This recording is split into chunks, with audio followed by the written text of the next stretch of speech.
दोस्तों, नमस्कार। कैसे हैं आप? उम्मीद करता हूँ बहुत कुशल मंगल और सब अपने काम में बिज़ी होंगे। हम भी पिछले 1 हफ़्ता से ऊपर के समय के लिए बाहर यहाँ बेंगलुरु से बाहर कोलार हमारी यूनिवर्सिटी का सेंटर है, तो वहाँ पर कॉलेज वालों ने भेजा बच्चों का एग्ज़ाम लेने के लिए। तो उसी में बिज़ी थे और उसके चक्कर में कुछ काम नहीं कर पाए, और क्योंकि सुबह से शाम तक ड्यूटी करना उधर ही, और फिर जब आप आएँगे तब तक थक जाएँगे, और बाकी दूसरे फिर कुछ ऑफ़िस के काम, रिकॉर्ड भेजना, डेली का सब कुछ करना, तो उसी में सारा समय निकल गया। फिर हमारे साथ एक पार्टनर थे, माशाल्लाह उनका कुछ अलग ही कहना है, तो उनके चक्कर में सब पूरा समय वेस्ट। अब 2 लोगों के साथ रहते हैं, अब तो एडजस्ट करना पड़ता है। तो हम यहाँ से तकरीबन गए थे 80 किलोमीटर, नहीं 70 किलोमीटर दूर कोलार एक जगह है, बहुत ही छोटा कस्बा है लेकिन बड़ा सुंदर जगह है। कैसे छोटा कस्बा और बड़े कस्बे में अंतर आता है कि छोटे कस्बे का एटमॉस्फेयर कितना अच्छा होता है, बड़े कस्बे में कितनी समस्याएं, इतना ट्रैफिक, इतना एनवायरनमेंट इतना ख़राब, इतना पोल्यूशन। हमेशा सफोकेटेड महसूस करता हूँ मैं तो इस शहर में। मुझे वैसे भी सांस की समस्या है, तो यहाँ आने के बाद कुछ ज़्यादा बढ़ ही जाती है वो। लेकिन जैसे ही मैं साधारण जगह पे जाता हूँ, बाहर खुले में जाता हूँ, एकदम मेरा स्वास्थ्य अपने आप सही हो जाता है। तो जो हमारे ऋषियों ने और परंपरा में कहा गया है कि किस प्रकार से हमें प्रकृति के साथ रहना चाहिए, और हमें जीवन की साधारणता को, सिंप्लिसिटी को कभी भूलना नहीं चाहिए। हम बड़े शहर में आते हैं कमाने के लिए, ज़िंदगी में कुछ अच्छा करने के लिए, लेकिन कई बार हम उस चार दीवारी में इतना अधिक फिट हो जाते हैं, इतना अधिक फंस जाते हैं कि हम जीवन की उस ज़मीन, उस हकीकत को धीरे धीरे भूलने लगते हैं। और हम किस प्रकार से एक चेहरे पर न जाने कितने चेहरे ओढ़ लेते हैं, और जब चेहरे ओढ़ लेते हैं तो हमारा जो वास्तविक व्यक्तित्व होता है वो धीरे धीरे खत्म होने लगता है। और ये व्यक्तित्व का खत्म होना कहीं न कहीं मनुष्य की स्वाभाविकता का खत्म होना है, और यह हमें दिखावे की दुनिया में लेके जाता है। हम जो साधारण, जो सहज हैं, उस सहजता को ख़त्म करके हम कहीं न कहीं बार-बार अपने आप को एक मॉडिफ़ाई करते हैं, मतलब लोगों के सामने कुछ और दिखाते हैं, और ये ठीक चीज़ नहीं है। ये हमारे विकास के लिए, मनुष्य के रूप में, सामाजिक प्राणी के रूप में, हमारे अंदर और बाहर के विकास के लिए ठीक नहीं है।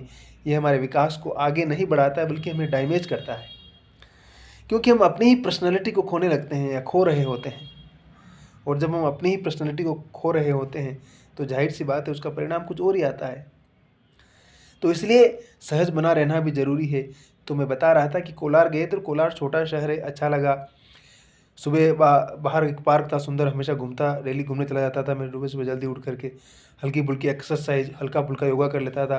फिर हम 9 बजे तक होटल छोड़ करके चले जाते थे स्कूल। वहीं दिन भर एग्ज़ाम करना, और शाम में फिर 6, साढ़े 6, 7 बजे तक वापस लौट के आते थे। फिर घंटा, आधा घंटा रेस्ट किया, फिर खाना-वाना खाया, फिर कुछ घूमे टहले, फिर सो गए।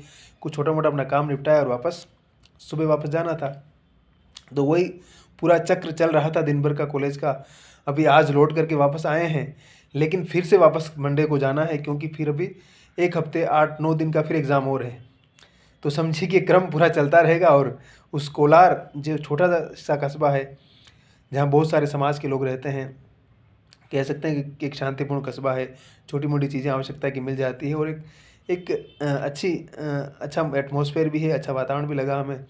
और ज़्यादा कस्बे के बारे में कोई ज़्यादा जानकारी तो हासिल नहीं कर पाया, लेकिन एक पूरी पहाड़ दिखता है साइड में, बड़ा सुंदर पहाड़ सा दिखता है, जो पूरा पत्थर वाला पहाड़ है पूरा, और बड़ा प्राकृतिक, बड़ा सुंदर जगह है।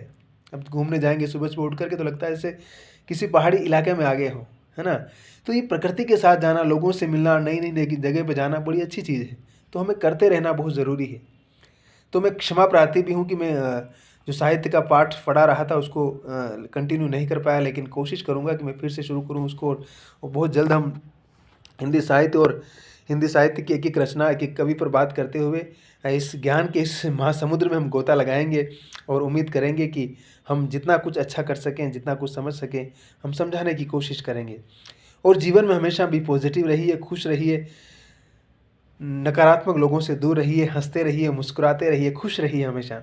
और हमारे चैनल पर आइए, इसको सब्सक्राइब कीजिए, लाइक कीजिए, और हमें मोटिवेट कीजिए, सवाल पूछिए, और दुनियादारी को सीखिए, स्किल सीखिए, नई नई चीज़ें सीखना बहुत ज़रूरी है जीवन में सर्वाइव करने के लिए।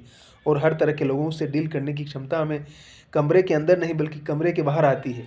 हम जितना अधिक लोगों से मिलते हैं, समझते हैं, जानते हैं उनके बारे में, तो हमें पता चलता है कि दुनिया किस तरह की है। और इस दुनिया में जीने के लिए, आगे बढ़ने के लिए हमें इस दुनिया को समझना बहुत ज़रूरी है। क्या नई नई टेक्नोलॉजी आने वाली है, क्या परिवर्तन आ रहा है समाज में, क्या चीज़ें बदल रही है, क्या नई चीज़ आने वाली है और किस चीज़ का समय पूरा हो रहा है, क्योंकि विज्ञान बड़ी तेज़ी से उन्नति कर रहा है। तो इन सारी चीज़ों की जानकारी अगर हम समझेंगे तो हमें अपने कैरियर को चुनने में, बिजनेस को चुनने में भी सहायता मिलेगी। और हमें अपने आस पड़ोस को समझने में, सभ्यता को समझने में, संस्कृति को समझने में, परंपरा को समझने में, चीज़ों को डिफाइन करने में बड़ी मदद मिलेगी हमें। और ये बहुत ज़रूरी है हमारे लिए। मुझे लगता है कि ज्ञान हमेशा हमारी हेल्प करता है। तो शब्बा खैर, मस्त रहिए। और चार्ली चैपलिन साहब ने कहा ना कि दुनिया में जब कुछ भी परमानेंट नहीं है तो हमारी समस्याएं परमानेंट कैसे हो सकती है। इनको भी ख़त्म होना है एक दिन। इसलिए लगे रहिए, कुछ न कुछ करते रहिए, समय को बर्बाद मत कीजिए और बने रहिए। जीवन संघर्ष का ही नाम है, संघर्ष है तभी जीवन है। इसलिए संघर्षों से घबराना नहीं है बल्कि उनको एंजॉय करना, मज़ा लेना उनके साथ में, फिर देखिए कैसे मज़ा आता है अपने आप। सो गुड लक, बेस्ट विशेष, मुस्कुराते रहिए, मिलते हैं जल्दी ही।